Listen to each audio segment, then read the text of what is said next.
हम परमेश्वर के वचन से जो सीख रहे हैं विषय वो क्या है? परमेश्वर का विषय हम सीख रहे हैं। पिछले दिनों से हम सीखते आ रहे हैं। तो जहाँ हम पहुँचे हैं वो पिछली बार हम सीख रहे थे परमेश्वर के ईश्वरीय गुण सीख रहे थे। अगर परमेश्वर ने परमेश्वर होना है तो उसके अंदर ये बातें होना ज़रूरी है। क्या? परमेश्वर वो हो सकता है जो अनादिकाल से है, जो अनंतकालीन है, जो सृष्टि से पहले है, जो सृष्टि के बाद होगा, जिसका न अंत है न जिसकी शुरुआत है। बाकी हर चीज़ की शुरुआत है, लेकिन परमेश्वर की कोई ना तो शुरुआत है न उसका कोई अंत है। इसलिए परमेश्वर ने अगर परमेश्वर होना है, अगर हम किसी को परमेश्वर मानना है तो उसके अंदर परमेश्वर का गुण तो हो। क्या किसी को भी परमेश्वर मान लेंगे? इस करके परमेश्वर का पहला ही गुण क्या है? क्या होना चाहिए? परमेश्वर अनादिकाल से है। इसलिए परमेश्वर का पवित्र बाइबल शास्त्र पहली ही आयत क्या कर रही है? इस भेद को प्रकट करके दे रही है कि आदि में परमेश्वर है, उसने आकाश और पृथ्वी की क्या करी? सृष्टि करी, और सब चीज़ों की सृष्टि करी। ठीक है ना? तो वो चीज़ हमने देखी, परमेश्वर के ईश्वरीय गुण देखे हमने 5। परमेश्वर अनंतकालीन है, परमेश्वर अपरिवर्तनीय है, परमेश्वर सर्वशक्तिमान है, परमेश्वर सर्वव्यापी है, परमेश्वर सर्वज्ञानी है। ये 5 गुण हमने देखे। आज हम देखेंगे परमेश्वर के नैतिक गुणों को। अगर परमेश्वर ने परमेश्वर होना है, या हमने या दुनिया ने किसी को परमेश्वर कर कर मानना है, अगर उसके अंदर ये बातें ना हों, ये गुण ना हों, तो वो कभी भी परमेश्वर का स्थान ले नहीं सकता। ये हमारी एक विडंबना होगी कि हम किसी को भी परमेश्वर मान लें। ये हमारी भूल होगी कि हम किसी को भी परमेश्वर मान लें, क्योंकि आज समाज में, दुनिया में, जगत में होता आ रहा है, क्योंकि इंसान परमेश्वर को जानता नहीं है। इसलिए परमेश्वर हर किसी को परमेश्वर करके मानता है। चांद को, तारों को, सूरज को, पहाड़ को, हर चीज़ को, मतलब नदी को या पेड़ों को, हर चीज़ को इंसान किसका नाम देता है? परमेश्वर का। और क्या कहता है? परमेश्वर किस में है? कण कण में है। हर किसी में क्या है? परमेश्वर है। परंतु ये क्या है? हमारी भूल है। परमेश्वर वास्तव में कौन होना चाहिए? हमने पिछले दिनों से देखा है, अभी भी हमने देखा 5 ईश्वरीय गुण देखे, और आज हम देखेंगे परमेश्वर ने अगर परमेश्वर होना है तो उसके अंदर नैतिक गुण भी होने चाहिए। नैतिक गुण में पहला गुण क्या है? परमेश्वर पवित्र है। अगर परमेश्वर में मैल है, पाप है, अशुद्धता है, अगर वो भी हमारी तरह दारू पीने वाला, नशा करने वाला, झूठ बोलने वाला है, तो वो परमेश्वर किसी भी कीमत पर हो नहीं सकता। ठीक है ना? तो परमेश्वर के नैतिक गुणों में जब हम माता जी देखते हैं, तो परमेश्वर का नैतिक गुणों में जब पहला देखते हैं, परमेश्वर क्या है? पवित्र है। पवित्र परमेश्वर है। तो आइए हम परमेश्वर के वचन से इस विषय में देखेंगे। आप निकालिए मेरे साथ परमेश्वर के पवित्र वचन से जब हम देखते हैं, हबकुक की किताब निकालें, हबकुक की किताब, और उसका 1 अध्याय और 13 वचन पढ़ें सिस्टर जी।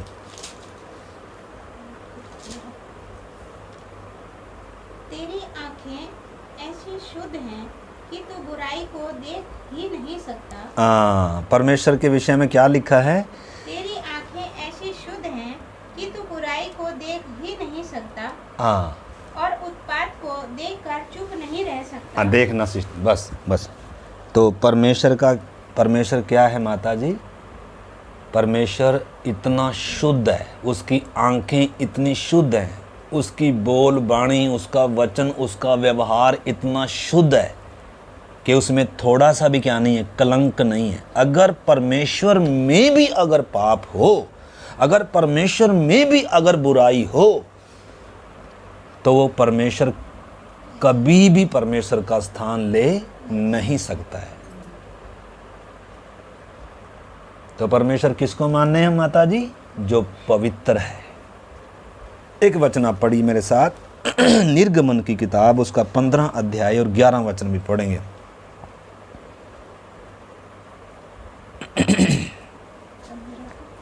15 का 11 पढ़े सिस्टर। हे यहोवा ईश्वरों में तेरे तुल्य और कौन है? आगे, तू तो पवित्रता के कारण, तू तो पवित्रता के कारण महाप्रतापी और अपनी स्तुति करने वालों के भय के योग्य और आश्चर्यक्रम का करता है। हाँ, तो इधर क्या हमने जो विषय है आज हमारा जो मुख्य है, जो विषय है सीखने का कि परमेश्वर पवित्र है, उसमें कुछ भी पाप नहीं है, हमने समझना है। उसके तुल्य कोई नहीं है। ईश्वर बहुत कहलाए जाते हैं, लेकिन किसके तुल्य नहीं है कोई? परमेश्वर के तुल्य कोई नहीं। परमेश्वर ही है पवित्र। पवित्र शब्द जो है ना, वो हर किसी के साथ उपयोग नहीं होता है, क्योंकि और कोई पवित्र है ही नहीं है। ये पवित्र शब्द जो है सिर्फ परमेश्वर के लिए ही इस्तेमाल किया जाता है। परमेश्वर ही सिर्फ पवित्र है, उसमें कुछ भी मैल नहीं है, कुछ भी पाप नहीं है। अगर परमेश्वर पवित्र ना हो तो फिर तो कोई क्या ही नहीं है, कोई मतलब ही नहीं है।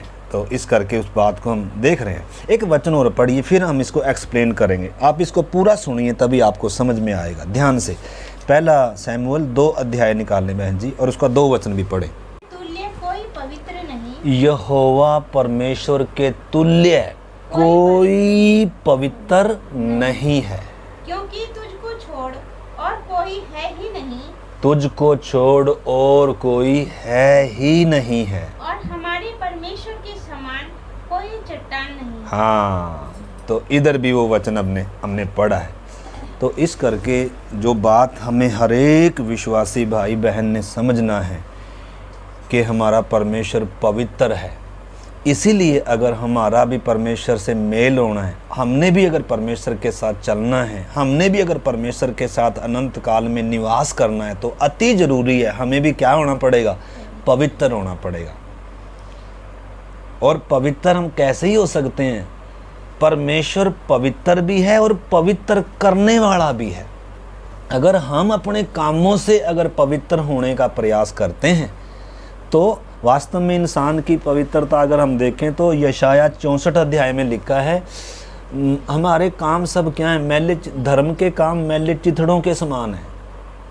मतलब हमारी जो मनुष्य की अपनी जो धार्मिकता पवित्रता है ना, परमेश्वर की दृष्टि में वो फटे पुराने मैले चिथड़ों के समान है। हमारे अंदर कोई पवित्र विचार हो ही नहीं सकता, क्योंकि हमारी उत्पत्ति ही कैसे हुई? हमारी उत्पत्ति कैसी? पाप का स्वभाव लेकर हम पैदा होते हैं। एक समय था जब परमेश्वर ने इंसान को बनाया, उस समय वो क्या था? निष्कलंक था, पाप के बिना था। परंतु वो क्या हो गया? पापी हो गया। इस करके हम सब की उत्पत्ति उसी आदम से हुई। इस करके हमारे विचार अशुद्ध है, हमारी बोलबाणी अशुद्ध है, हमारी नज़र अशुद्ध है। हमारे दुनिया में कोई भी ऐसा नहीं है जो पवित्र हो। ईश्वरों में कोई भी ऐसा नहीं है जो पवित्र हो, क्योंकि ईश्वर भी बहुत कहलाए जाते हैं जगत में, दुनिया बहुतों को मानती है। परंतु वास्तव में परमेश्वर कौन है? जो सचमुच में पवित्र है, जिसकी गति पवित्र है, जिसके विचार शुद्ध हैं, और जो बुराई को क्या ही नहीं कर सकता, देख ही नहीं सकता। इसलिए आंटी जी, अगर परमेश्वर पवित्र ना होता तो जब इंसान ने पाप किया तो परमेश्वर से इंसान अलग हो जाना था, हैं? पवित्र होने के कारण ना, जब इंसान पाप कर दिया तो परमेश्वर के साथ का संबंध क्या हो गया? टूट गया। अगर परमेश्वर पवित्र नहीं होता तो इंसान का संबंध टूटना था? इंसान का परमेश्वर से अलगाव होना था? कोई नहीं होना था कभी भी। तो इंसान परमेश्वर से आज दूर क्यों है? क्योंकि इंसान पाप में है, पापी है, और परमेश्वर क्या है? पवित्र है। बीच में पाप की दीवार है। कभी भी पापी का पवित्र परमेश्वर से मेल हो ही नहीं सकता है। और जैसे दुनिया कहती है भाई इंसान के अंदर ही परमेश्वर है, तो फिर तो अगर ये बात सच है तो फिर तो इन परमेश्वर क्या नहीं है? पवित्र नहीं है। ये बात क्यों जानना जरूरी है? क्योंकि दुनिया क्या मान के चल रही है, हमारे अंदर ही कौन है? परमेश्वर है।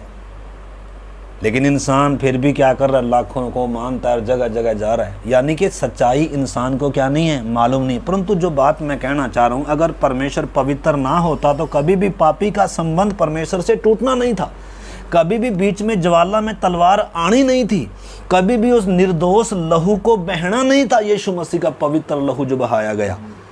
और कभी भी वाटिका से बाहर पापी इंसान को परमेश्वर ने निकालना नहीं था। परंतु क्यों निकाला? क्यों दूर है आज इंसान परमेश्वर से? क्योंकि इंसान पापी है और परमेश्वर क्या है? पवित्र है। तो पवित्र परमेश्वर से पापी का मेल हो सकता है? किसी भी कीमत पर नहीं हो सकता। हमने समझना है, परमेश्वर हमारे समान नहीं है जो झूठ बोलता होगा, परमेश्वर हमारे समान नहीं है जो नशा करता होगा, परमेश्वर हमारे समान नहीं है जो क्या करता होगा, कुछ भी बोल देता होगा। नहीं नहीं नहीं, उसका एक स्टैंडर्ड है, उसके अंदर गुण है, अपने गुणों से वो परमेश्वर है। उसके अंदर ईश्वरीय गुण भी हैं, उसके अंदर नैतिक गुण भी हैं। तो नैतिक गुण में जब हम देख रहे हैं परमेश्वर पवित्र है और उसके तुल्य कोई और पवित्र नहीं है। ईश्वर बहुत हैं परंतु उसके तुल्य कोई नहीं है। क्यों? क्योंकि वो पवित्र है, बाकी कोई भी पवित्र नहीं है। बोलो यीशु मसीह के लहू की जय। हमने पहले भी पढ़ा था एक वचन, एक बार और पढ़ लीजिए, यशाया 57 अध्याय का 15 वचन भी। क्योंकि जो महान और उत्तम और सदैव स्थिर रहता और जिसका नाम ही पवित्र है, वह यूं कहता है। बस बस, जिसका नाम ही क्या है माता जी? हमारा नाम हम चाहे पवित्र रख भी लेंगे ना तो भी हम पवित्र थोड़ा हैं। हमारा नाम अगर हम सूरज रख लेंगे तो हम सूरज थोड़ा हैं। हमारा नाम अगर हम क्या रख लेंगे? संत रख लेंगे तो हम संत थोड़ा हैं। हम तो क्या हैं? हम कभी भी परमेश्वर के तरह नहीं हो सकते। कोई भी सृष्टि की कोई भी वस्तु परमेश्वर के तुल्य नहीं हो सकती। क्यों? क्योंकि परमेश्वर परमेश्वर है।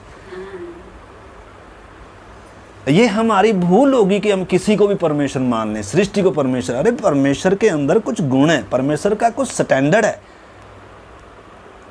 तो इस करके उन बातों को हमने क्या करना है? तो इधर परमेश्वर का नाम ही क्या है?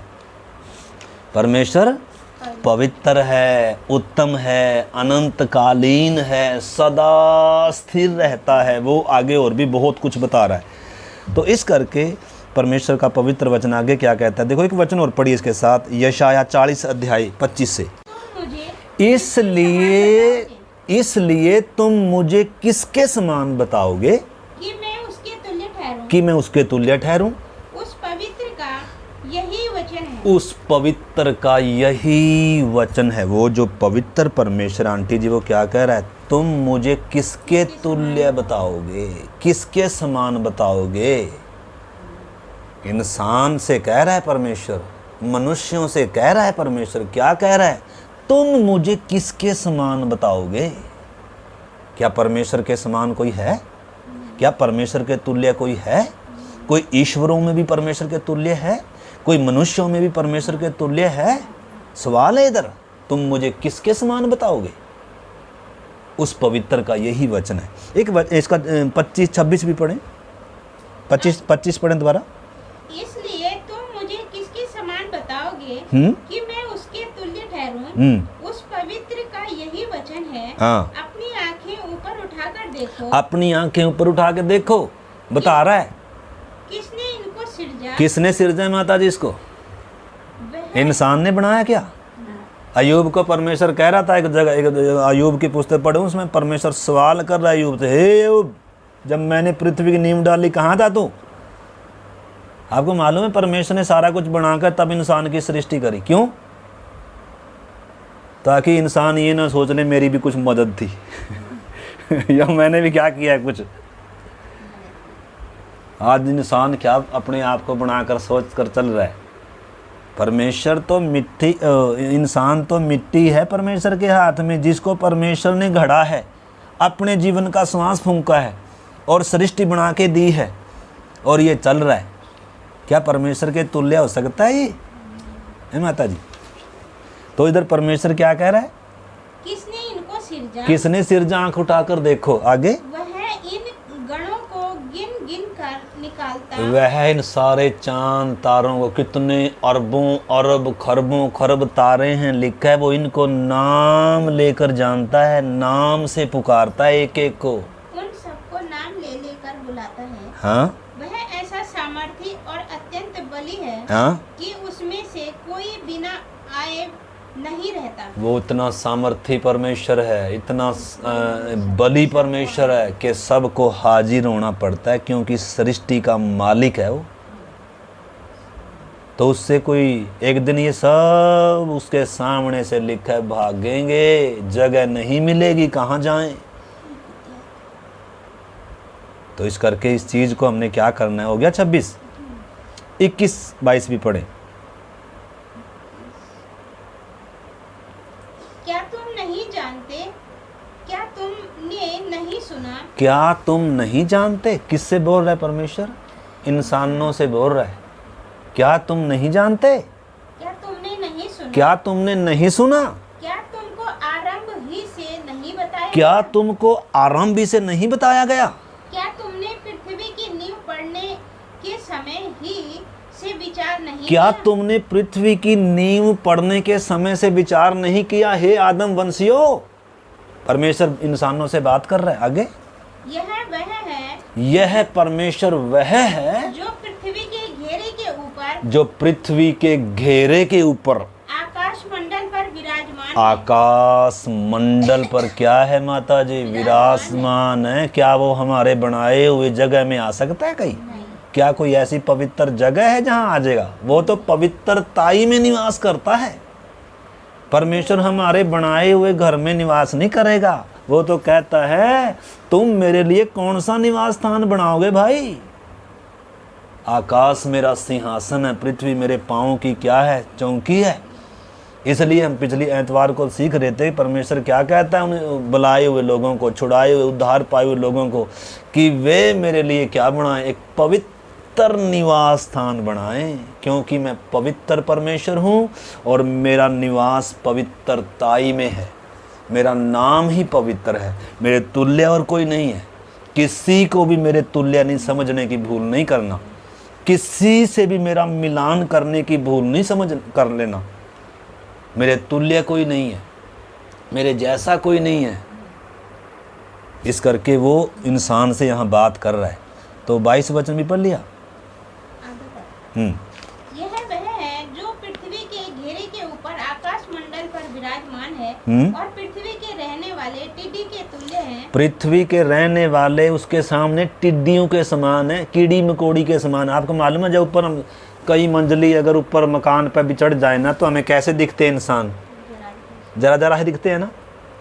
और उस परमेश्वर की दृष्टि में अगर जब थोड़ा सा और अगर हम जहाज में चढ़ के ऊपर देखेंगे तो दिखेंगे। अगर और थोड़ा सा ऊपर चले जाएंगे तो ये पृथ्वी भी कैसे दिखेगी हमें? अगर जब पूरे ब्रह्मांड में देखें ना, ये पृथ्वी जैसे इस पूरे कमरे को अगर हम रेत से भर देना, तो एक रेत का छोटा सा कण अगर ले लें, तो ये इस पूरे ब्रह्मांड में जो ये हमारी इतनी बड़ी विशाल पृथ्वी है ना, उस कण मात्र के समान है, दिखेगी भी नहीं। और इस पे हमारी तो कोई क्या ही नहीं है। कीड़े मकोड़े तो बल्कि बड़े बता रहा है वचन हमें, टिड्डी के तुल्य बता रहा है, क्या टिड्डी के तुल्य। आगे, जो आकाश को मलमल के समान फैलाता, जो आकाश को मलमल के समान तानता, तंबू के समान तानता है, ऐसे तान देता है, हाँ? जैसा रहने के लिए तंबू ताना जाता है। हाँ, जैसे हम तंबू तानते हैं ना माता जी, ऐसे ही परमेश्वर ने किसको तान कर रखा हुआ है? आकाश को तान कर रखा है। आगे, जो बड़े बड़े हाकिमों को तुच्छ, हाँ बस इसका 45 वचन भी पढ़ेंगे, 42 का 5 भी पढ़ेंगे। कुछ वचन पढ़ रहे हैं हम ताकि हमें सही से परमेश्वर मालूम हो जाए। 42 का 5। परमेश्वर जो आकाश का सृजने और तानने वाला है, परमेश्वर जो आकाश का सृजने और तानने वाला है, जो उपज सहित पृथ्वी का फैलाने वाला, जो उपज सहित पृथ्वी का फैलाने वाला है, और उस पर के लोगों को सबको, सबकी आत्माओं का जो रचने वाला, सबको जो जीवन और श्वास देने वाला है, वह यूं कहता है माता जी। क्या कहता है? मुझ यहोवा ने तुझको धर्म से बुलाया है। मैं तेरा हाथ थाम कर तेरी रक्षा करूंगा। आमीन। बस देखो कितना, कौन कह रहा है माता जी? मैंने तुझे बुलाया है और मैं तेरी क्या करूंगा? रक्षा करूंगा। क्या ही धन्य है वो व्यक्ति जिसको परमेश्वर इस संसार में से चुनकर अपने निकट आने का सौभाग्य देता है, जिसको वो पवित्र करता है, जिसको वो धर्मी ठहराता है। वो ही है पवित्र करने वाला। वो कह रहा है मैं तेरा छुड़ाने वाला, मैं तेरा पवित्र करने वाला परमेश्वर हूँ। हम अपने तरीके से परमेश्वर से मेल नहीं कर सकते, अपने तरीके से परमेश्वर के पास नहीं जा सकते, परंतु परमेश्वर ने हमें मार्ग दिया है। परमेश्वर ने हमें वो साधन दिया जिसके द्वारा हम शुद्ध हो सकें, पवित्र हो सकें और उस परमेश्वर से क्या कर सकें आंटी जी? मेल कर सकें। 46 का 5 भी पढ़ें।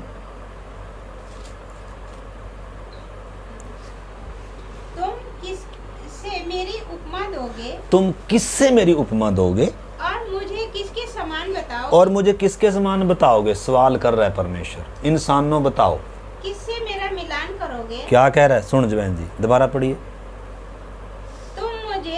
तुम किससे मेरी उपमा दोगे? कोने यहाँ ना सवाल है, यहाँ कोमे लगा रखे। हम तो एक ही बार क्या कर देते हैं वचन को ऐसे ही। वास्तव में एक एक शब्द में गहराई है, एक एक कोमा दे रखा उधर। पढ़िए क्या है शुरू में? तुम किससे मेरी, सुनो ना बहन जी, तुम किससे मेरी उपमा दोगे? सवाल दे सकते हैं परमेश्वर से? परमेश्वर की उपमा किसी से? कोई है परमेश्वर के तुल्य? लेकिन हमने तो क्या समझ लिया, परमेश्वर किसके तुल्य ही है? इंसान के तुल्य। इसलिए हमने हाथ दे दिए, पांव दे दिए, मुंह दे दिया। मतलब हमने अपनी कल्पनाओं से ईश्वर को क्या दे दिया? एक रूप दे दिया ना। अपने आप को बुद्धिमान जताकर इंसान क्या बन गया? मूर्ख बन गया ना। उस अविनाशी परमेश्वर की महिमा को, उसके ऊंचे स्तर को, स्टैंडर्ड को क्या कर दिया? किसकी समानता में ले आए? जानवरों की, चौपायों की, मनुष्यों की समानता में ले आए हम। क्यों? क्योंकि हम क्या हो गए? पढ़ लिख कर बुद्धिजीवी प्राणी हो गए। परंतु परमेश्वर का वचन क्या कहता है? परमेश्वर ने ज्ञानियों से ये भेद छुपा कर रखा हुआ है। बालकों पर क्या किया है? अब तो नहीं अपने आप को ज्ञानी समझते माता जी, हम बुद्धिजीवी। इंसान जितने बुद्धिमान हैं, अपनी बुद्धि से कभी भी इंसान परमेश्वर को क्या नहीं कर सकता? समझ नहीं सकता, जान नहीं सकता। कल्पनाओं से उसका रूप बना नहीं सकता। जो बनाएगा वो परमेश्वर नहीं हो सकता, क्योंकि परमेश्वर हमारी कल्पनाओं के अनुसार नहीं है। तो इस करके जो हम परमेश्वर का विषय सीख रहे हैं, परमेश्वर क्या है? पवित्र परमेश्वर है। और वो क्या कह रहा है? मेरे तुल्य कोई नहीं है, मेरे जैसा कोई नहीं है। तुम मेरी उपमा किससे दोगे? किससे मेरा मिलान करोगे कि हम दोनों एक समान ठहरे? उस पवित्र का यही वचन है। वो बता रहा है अपने बारे में कि मैं कौन हूँ। इंसानों से सवाल कर रहा है। क्या है कोई इंसान जो परमेश्वर का जवाब दे सके? अयूब को परमेश्वर कह रहा है क्यों बकवास कर रहा है? अपनी जबान को क्या लगाम लगा और जो मैं तुझसे सवाल करता हूँ उसका उत्तर दे। आखिर में अयूब क्या कहता है? मैं अपनी उंगली अपने दांतों तले दबाता हूँ। कह रहा है मैं तो अज्ञानता में होकर क्या कर रहा था? बातें कर रहा था। अब मैंने जाना है कि सर्वशक्तिमान परमेश्वर वास्तव में है कौन है। तो आगे पढ़िए बहन जी। और मुझे किसके समान बताओगे? किससे मेरा मिलान करोगे कि हम एक समान ठहरे? हाँ जी, आगे 45 का 12 पढ़िए। कुछ वचनों को मैं जरूर पढ़ाऊंगा ताकि आप इस चीज को समझे। जल्दी से हम चलेंगे, फिर खत्म करेंगे। 45 का 12। मैं ही ने आकाश को बनाया और उसके ऊपर ऊपर मनुष्यों को सिरजा, और इस पृथ्वी को बनाकर इस पृथ्वी के ऊपर किसको सिरजा है? मनुष्यों को किसने सिरजा है? इसी पवित्र परमेश्वर ने सिरजा। हाँ जी। मैंने अपने ही हाथों से आकाश को ताना जी, और उसके सारे गणों को आज्ञा दी है। हाथ से तान दिया, सिरज दिया, आज्ञा दे दिया, और आज भी आपको मालूम है दिन और रात बन रहे हैं। आज भी सारे ग्रह अपने अपने अक्ष में क्या काट रहे हैं? चक्कर काट रहे हैं। अपने आप नहीं हो रहा ये, इस सृष्टि के पीछे सृष्टि का मालिक है। मैं पिछले दिनों में बता रहा था, हम जहाज को जब देखते हैं उड़ते हुए को, तो ये कभी ना सोचें कि ये ऐसे ही अपने आप ही उड़ रहा है। अगर हम पायलट को देखने में सक्षम नहीं हैं, अगर हम पायलट को देख नहीं पा रहे हैं, तो उसका मतलब ये नहीं है कि जहाज बिना पायलट के है। जहाज एक पायलट के द्वारा चलाया जा रहा है। उसी प्रकार परमेश्वर सृष्टि में तो नहीं है, तो भी परमेश्वर सृष्टि का नियंत्रण रखता है, और वो ही चलाता है, वो ही संभालता है, वो ही नियंत्रण रखता है। मनुष्यों के राज्यों के ऊपर भी उसका क्या है? उसका राज्य है। वो सिंहासन पर विराजमान है, उसके हाथ से कभी नियंत्रण कभी गया नहीं है। हमने समझना है परमेश्वर कौन है। परमेश्वर निर्बल नहीं है, परमेश्वर कमज़ोर नहीं है हमारे समान। हम कभी भी परमेश्वर को अपने समान समझने की क्या नहीं करनी, भूल नहीं करनी। परमेश्वर को हम कभी सलाह नहीं दे सकते। परमेश्वर का मंत्री कौन हुआ? परमेश्वर को कोई सलाह नहीं दे सकता। आगे पढ़े बहन जी। मैं ही ने उस पुरुष को धार्मिकता में उभारा। हाँ बस, अब इसका 6 का 3 वचन भी पढ़ें। हाँ, यशाया 6 का 3। पुकार कर कह रहे थे, वे एक दूसरे से पुकार पुकार कर कह रहे थे, सेनाओं का यहोवा पवित्र पवित्र पवित्र है। सेनाओं का यहोवा पवित्र पवित्र पवित्र है। पवित्र करूब भी, जिनके विचारों में भी पाप नहीं है। पवित्र तो नहीं है, खैर वो पवित्र शब्द तो परमेश्वर के लिए ही उपयोग होता है, परंतु जो स्वर्ग के दूत हैं, करूब हैं, प्राणी हैं, जो आत्मिक प्राणी हैं स्वर्ग में, परमेश्वर की सेवा टहल करने वाले और हम उद्धार पाने वाले लोगों के लिए परमेश्वर जिन स्वर्गदूतों को भी भेजता है, तो एक आत्मिक जगत है स्वर्ग में भी। स्वर्गदूतों का एक क्या है, एक वो है, स्वर्गदूत भी हैं। तो वो करूब जिनके विचारों में भी गंदगी नहीं है, वो 2 पंखों से अपने मुंह को ढांपे हैं, 2 पंखों से अपने पाँव ढांपे हैं, और 2 पंखों से उड़ते हुए क्या ही पुकार रहे हैं? पवित्र पवित्र सेनाओं का यहोवा पवित्र है। इस चीज़ को हमने अच्छे से क्या करना है माता जी? अच्छे से क्या करना होगा, इस बात को हमने समझना होगा। सारी पृथ्वी उसके तेज से भरपूर। हाँ, सारी पृथ्वी उसके तेज से क्या है? भरपूर है। उसने सूरज बनाया, चांद तारे बनाए, ज्योतियों का पिता है वो, ज्योतियों का सृजनहार है वो। उसमें कुछ भी अंधकार नहीं है, उसमें कुछ भी पाप नहीं है। वो हमारे इंसानों के तुल्य नहीं है, बल्कि वो सृष्टि से परे है, वो सृष्टि करता है, वो पवित्र है, महान है, अद्वैत है, वो अनंत है। इस करके हमारा ये बहुत ही बड़ा सौभाग्य है कि उस सच्चे परमेश्वर को जानने के लिए हमारी आंख खोल दी, समझ खोल दी। क्यों? क्योंकि इंसान की समझ भी बंद है, आंखें भी बंद हैं, अंधकार में हैं, और रास्ता भी बंद है। क्या क्या बंद है इंसान का? सब कुछ बंद है आत्मिक जगत में। शारीरिक तौर पर तो देखता है, शारीरिक तौर पर तो ज्ञान है, बुद्धि है, सब कुछ है, लेकिन आध्यात्मिक तौर पर मुर्दा है, अंधा है, अभागा है, तुच्छ है, कंगाल है, नंगा है, अधर्मी और पापी इंसान। आज पवित्र परमेश्वर से अगर मेल करना है तो एक ही रास्ता है जो परमेश्वर ने ही दिया है। हम अपने बनाए रास्ते से परमेश्वर के पास नहीं जा सकते हैं। तो एक वचन और आप पढ़िए, इफिसियों की पत्री, नए नियम में हम आ जाएं। इफिसियों 1 का 13। और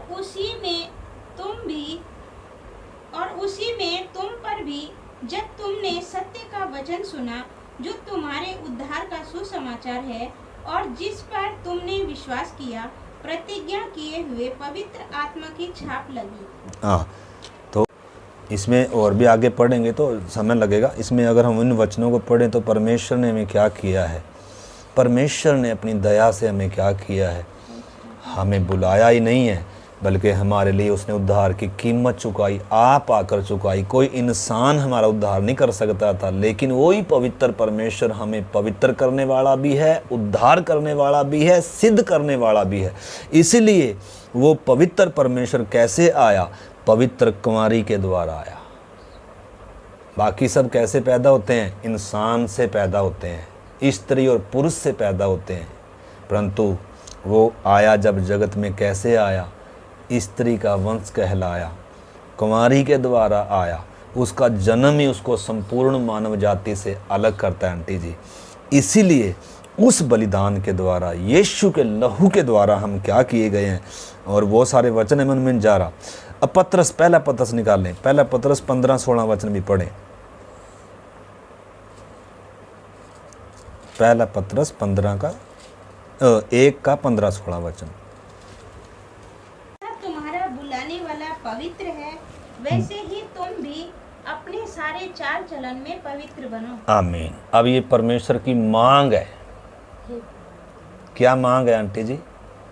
कह रहा है जैसा तुम्हारा बनाने वाला, जैसा तुम्हारा बुलाने वाला पवित्र है, ऐसे ही तुम भी अपने सारे चाल चलन में पवित्र बनो। क्या बुलाहट है? सिर्फ उद्धार पाना ही हमारी बुलाहट नहीं है। सिर्फ पाप से छुटकारा पाकर परमेश्वर से मेल हो जाना या नरक से बचकर स्वर्ग में जाना ही सिर्फ मकसद नहीं है, बल्कि परमेश्वर क्या चाहता है, जैसे परमेश्वर पवित्र है, जिसके विचारों में भी पाप नहीं है, जिसकी नज़र भी शुद्ध है, ऐसे ही कौन भी हो जाए, इंसान भी हो जाए। ये है परमेश्वर की योजना, ये है परमेश्वर की इच्छा। इसलिए पतरस में पवित्र आत्मा क्या बता रहा है? कह रहा है जैसा तुम्हारा बुलाने वाला पवित्र है, तुम भी अपने सारे चाल चलन में क्या बनना है? पवित्र बनना है। क्यों पवित्र बनना है? क्योंकि लिखा है, हाँ, पवित्र बनो क्योंकि मैं पवित्र हूँ। हाँ, अगर परमेश्वर पवित्र ना हो तो फिर तो हमें पवित्र होने की जरूरत नहीं है। अगर परमेश्वर पवित्र ना हो तो फिर तो चलेगा, फिर तुम जैसे कैसे हो सब चलेगी बातें। परंतु अगर परमेश्वर पवित्र है तो रुक जाइए, रुक जाइए। अगर आपने अनंत काल परमेश्वर के साथ बिताना है तो, परमेश्वर ने आपके साथ एक आत्मा होना है तो अति जरूरी है अब हमें भी, हम पवित्र किए गए हैं और हम पवित्र होते जा रहे हैं। पवित्र कैसे किए गए? पाप से हमें छुड़ा दिया यीशु के लहू से, और पवित्र आत्मा से हम धोए गए नए जन्म के द्वारा। तीतुस में लिखा है, पहला कुरिन्थी 6 अध्याय में भी लिखा है, हम भी पहले क्या थे? हम पाप में थे, लेकिन हम धोए गए, पवित्र किए गए, धर्मी ठहराए गए। परंतु उसके साथ वचन क्या भी लिखा है? पवित्र किए गए और पवित्र होने के लिए बुलाए गए हैं। क्या होने के लिए बुलाए गए? पवित्र होने के लिए। इसलिए कितना पवित्र होना है? सारे चाल चलन में क्या होना है? पवित्र होना है। हमारे विचार भी पवित्र होने, हमारी बोलबाणी भी पवित्र होने, हमारे व्यवहार, हमारा जैसे यीशु मसीह का स्वभाव था ऐसा ही हमारा भी स्वभाव होना है। ये है हमारी बुलाहट। परमेश्वर चाहता है कि हम भी उसके पुत्र के समान हो जाएं, हम भी उसके डील डोलता में बढ़ जाएं। इसीलिए हमने भी आत्मा में उस अविनाशी बीज से, परमेश्वर के सदा और ठहरने वाले उस वचन से क्या पाया है? नया जन्म पाया। हमारे अंदर जो एक नया मनुष्य तब उत्पन्न हुआ है, वो परमेश्वर की पवित्रता में सिरजा गया है, वो पवित्र परमेश्वर की धार्मिकता में सिरजा गया है। तो इस करके हमने क्या करना है? इस बात को समझना है। परमेश्वर क्या कह रहा है, हमारी बुलाहट क्या है। पुराने समय में परमेश्वर ने क्या कहा था, अगर आप पढ़ो निर्गमन, आप निकाली मेरे साथ एक वचन और पढ़ेंगे, लेवीय व्यवस्था निकालें बहन जी, लेवीय व्यवस्था की किताब और उसका 11 का 44। खैर लेवीय व्यवस्था 11 का 44 जब पढ़ते हैं, क्योंकि मैं तुम्हारा परमेश्वर यहोवा हूँ, इस कारण अपने को शुद्ध कर कर पवित्र बने रहो, क्योंकि मैं पवित्र हूँ। इजरायलियों से भी परमेश्वर ने क्या कहा उधर पुराने नियम में भी, कि अब तुमने क्या नहीं करना, अशुद्ध नहीं होना, अपने आप को कैसे रखना है, बचाए रखना है, अशुद्धता से बचाए रखना है। क्यों? क्योंकि मैं पवित्र हूँ, मैं तुम्हारा बनाने वाला पवित्र हूँ, तुम भी अपने चाल चल में पवित्र बन। इजरायलियों की भी वही बुलाहट थी, हालांकि इजरायलियों का हमारी तरह वो धोए नहीं गए, पवित्र नहीं किए गए, वो परमेश्वर का मंदिर कभी नहीं थे, लेकिन तो भी पवित्र परमेश्वर की उपस्थिति अगर उनके झुंड में होनी है, उनके मध्य में होनी है, तो अति जरूरी था उनके झुंड में क्या नहीं होना चाहिए, गंदगी नहीं होनी चाहिए, पाप नहीं। अगर पाप कोई गलती हो भी गई तो उन्होंने अपनी पाप को, गलती को मान कर क्या लेकर आते थे इजरायली पुराने नियम में, एक बलि लेकर आते थे। हे परमेश्वर, हमने गुनाह हो गया, हमसे पाप हो गया, हमें क्या कर, शुद्ध कर। तो वो शुद्ध थोड़ा होते थे वास्तव में, वो तो यीशु की बलिदान की छाया थी। यीशु के बलिदान को देखकर परमेश्वर उनके पाप क्या कर देता था, ढांप देता था। परंतु यीशु के लहू के द्वारा हम क्या किए गए हैं, धोए गए, पवित्र किए गए हैं। इसलिए अब क्या नहीं करना, हमने अशुद्ध नहीं होना, अब हमने मतलब पवित्रताई में चलना है। पवित्रताई में चलना ही नहीं है, पवित्र होते जाना। इसलिए परमेश्वर का वचन कहता है, तुम्हारे मन के नए हो जाने से अब तुम्हारा सारा चाल चलन भी क्या होता जाए, पवित्र होता जाए, यीशु के स्वभाव में बनता जाए। इसका 45 वचन भी पढ़े बहन जी।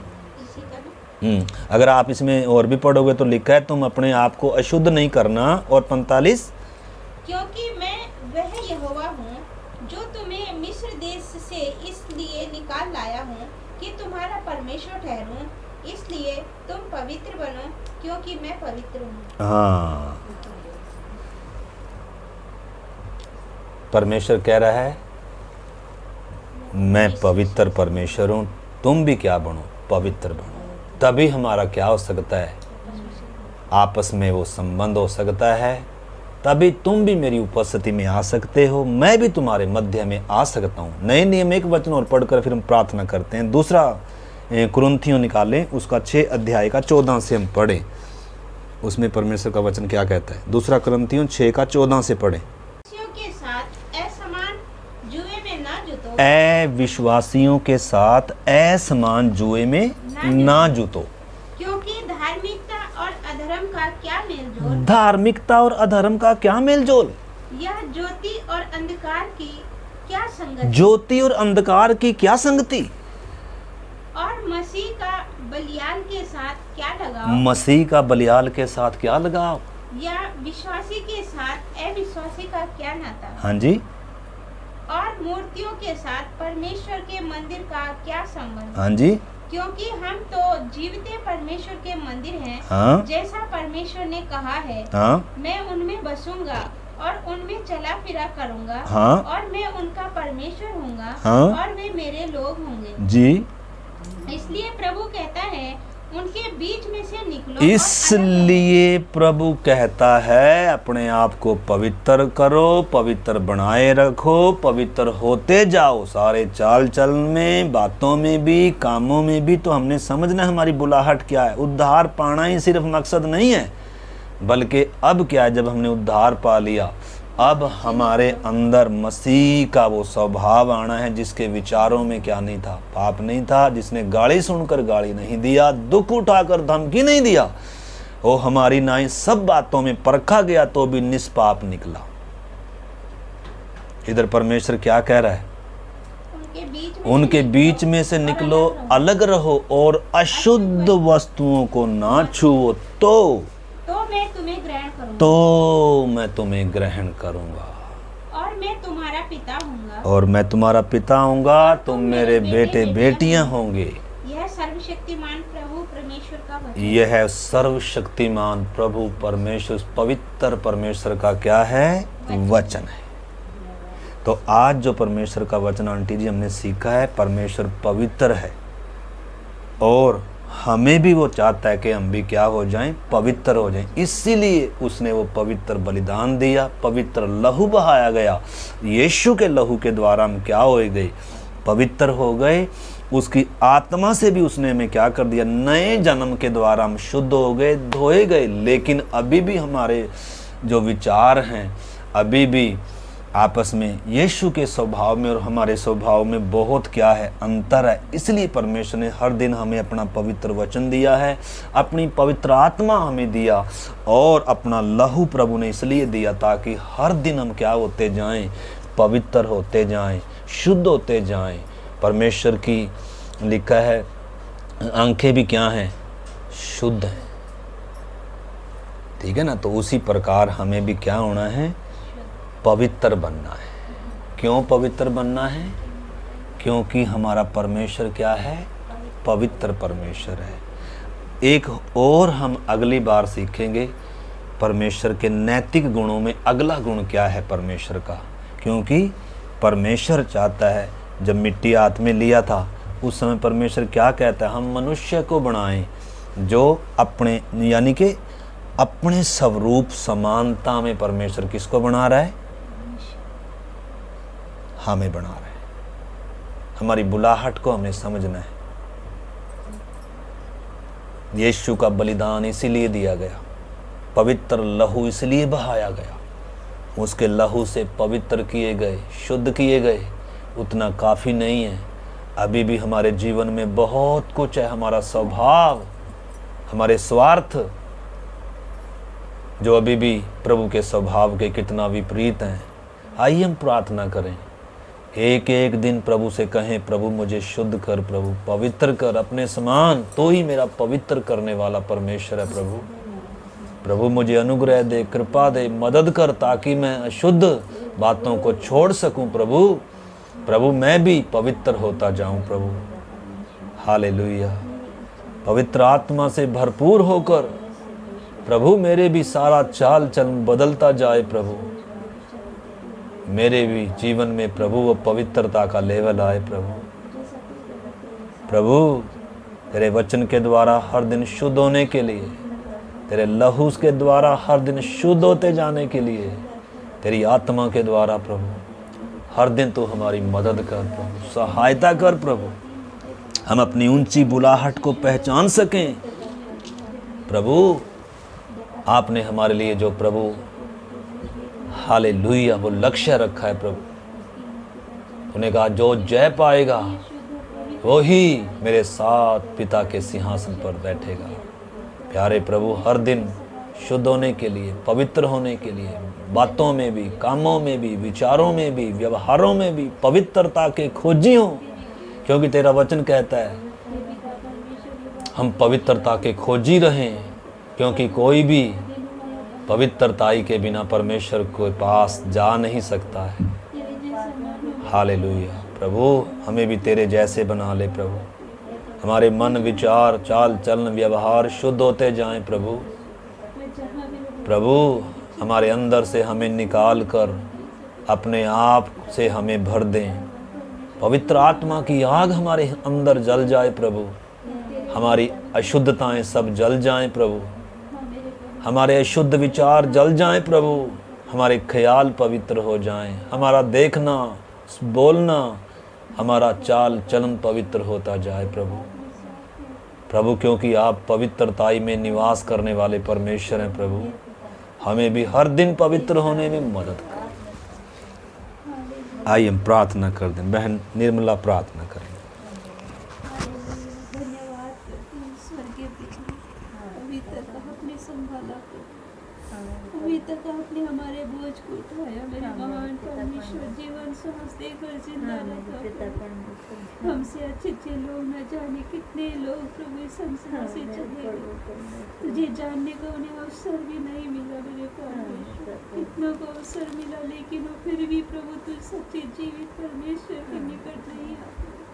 धन्यवाद करते पिता, तेने जो ऊंची बुलाहट हमें दी है मेरे परमेश्वर, एक बार फिर से तूने अपने दास के द्वारा हमसे बताया मेरे परमेश्वर, हम आपका धन्यवाद करते हैं प्रभु जी। आप हमारे लिए सारा इंतजाम किया है प्रभु जी।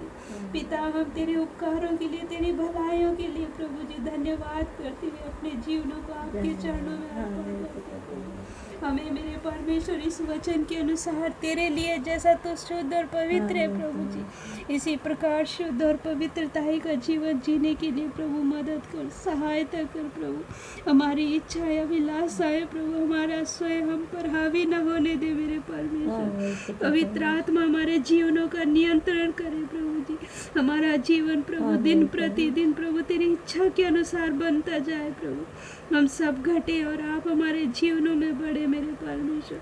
हमारा जीवन हमारे साथ रहने वालों के लिए, हमारे संपर्क में रहने वाले हर एक भाई बहन के लिए प्रभु जी तेरा प्रकाश बने मेरे खुदावन परमेश्वर। तेरे जैसा शुद्ध और पवित्र बनते हुए परमेश्वर तेरी जलती हुई ज्योति दिखाई दे खुदावन परमेश्वर। तेरे हाथ में सौंपते हैं प्रभु जी। आप अद्भुत रीति से काम करने वाले परमेश्वर है प्रभु जी। हम आपसे प्रार्थना करते हमारे नगर क्षेत्र पर प्रभु तेरी दया और आशीष मांगते हैं प्रभु जी। बहन अनता को बड़े खुदावन परमेश्वर जो हमारे पड़ोस में आए पिता, आप उनकी भी समझ बुद्धि खोले प्रभु, उनके परिवार को भी प्रभु, उनके लिए भी ले, उस बहन के, उस भाई के भी जीवन में तो काम कर प्रभु जी। तेरे हाथ में सौंपते हैं आंटी को, आंटी के परिवार को, अपने बेटे किशन को भी प्रभु, हर एक विश्वासी भाई बहन को तेरे हाथ में सौंपते प्रभु। तो हर एक के मन और विचारों को जांचने वाला परमेश्वर, हम आपसे विनती करते प्रभु, हर एक के मन को तो अपनी ओर फेर ले मेरे परमेश्वर। जीते जी तो सच्चे जीवित परमेश्वर से सही संबंध बनाने पाए ले लोग प्रभु। दया कर प्रभु, मुझे भी मेरे परमेश्वर तो आत्मा में और बलवंत कर प्रभु। तेरी इच्छा के अनुसार जीने के लिए ज्ञान और समझ की आत्मा दे प्रभु। आगे के समय को भी पिता तेरी इच्छा के अनुसार जीने के लिए मदद कर, तेरे हाथ में सौंपते हुए प्रार्थना को यीशु मसीह के नाम से आमीन।